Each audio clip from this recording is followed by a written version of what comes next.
Hi, this is our mouse maze presentation. It is a summary of all the results that we came up with throughout the semester and the different hypotheses that we came up with for our mouse, Richard. So I'm going to go through our original and final hypothesis, include different pictures of our mazes that we went through throughout the semester, and finally the summary of our results and what we ended our semester with.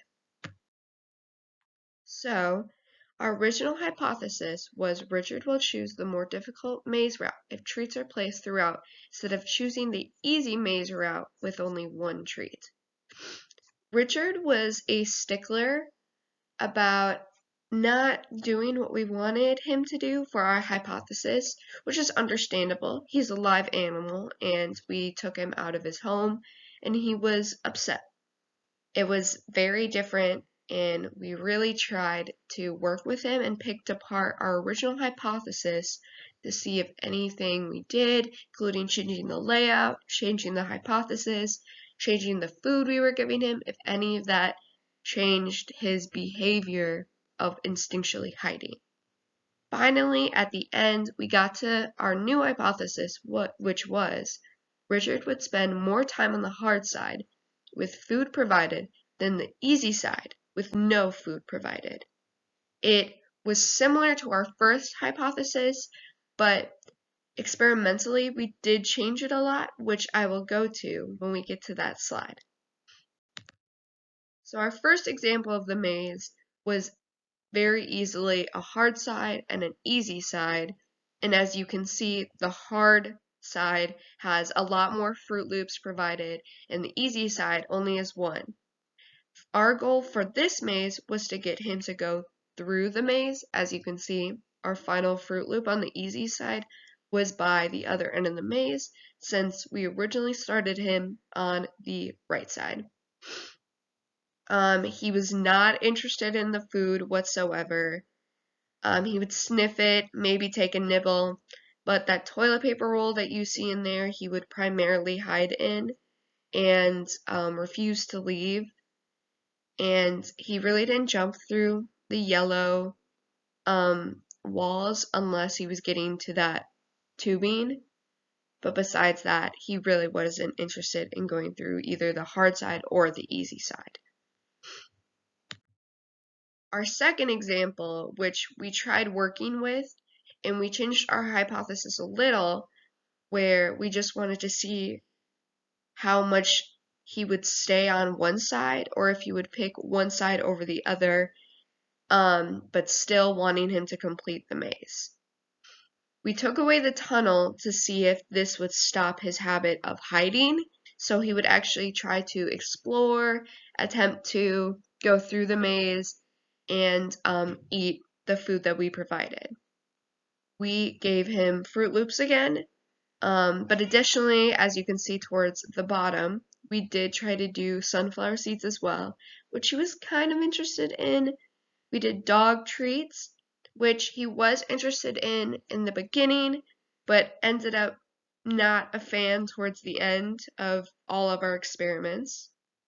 But finally, we used peanut butter on the walls, which isn't pictured in the maze here, and he really liked that.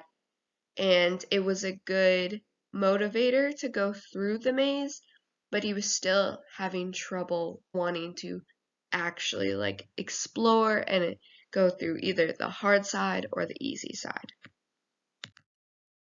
So our final maze, this was a prototype of our final maze. I unfortunately don't have a picture of what it actually looked like at the end, but we tried to do a hide side for the easy side with no food, and as you can see for the tunnel side, which was initially our hard side, there's crumbs left over and peanut butter on the walls.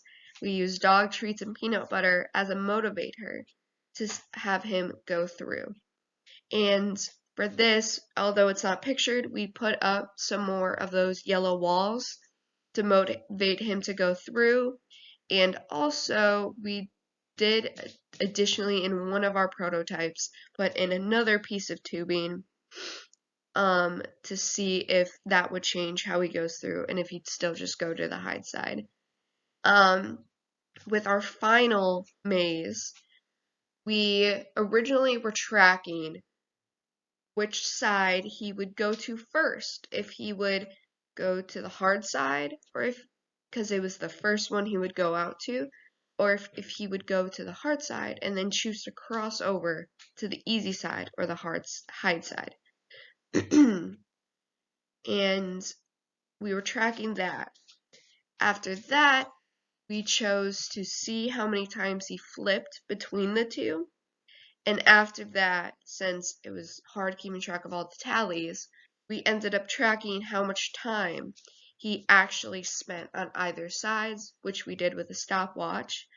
And we calculated all the seconds up and how many minutes he actually spent on the hide side versus the easy side, which again, the hard side or the food side was right when he came out of the tubing on the right, and so it was very interesting to see the results. So in our summary, I provided a graph. We showed how much time in total that he had spent throughout each trial in the maze, and then we also showed how much time he actually spent on the food side, which was the side he came straight out of when we put him into the maze, and the hide side, which was on the other side, which there was no food, there was only the red hut. So as you can see by these results, he did spend a majority of his time on the hide side. If he did leave the hide side, he would snack on some peanut butter, and during trial 2, he did spend the most time on that side eating peanut butter, and it was interesting to see him just go back into hiding. I think that if we had more time to do this project, obviously this wasn't our first hypothesis, so we didn't have the most time to hone down and work with Richard on our timing, but if we had maybe a bigger maze or a lid that wasn't clear, I think our results would be better. I think a lot of the results that we were facing were a lot of environmental, including our handling, due to us not being able to fit a PVC pipe in there to grab him, so having to use our hands, and every time he spent a good enough of time that we equated to, we would grab him, which he had become to fear our hands. So, and then sometimes we couldn't close our lid all the way, and sorry, we couldn't close our lid all the way, and so he could see us watching over him like a hawk. And so instinctually, I think he felt that he needed to hide, as in he is a prey animal and he would do so in the wild if he saw a predator watching over him like we were with him.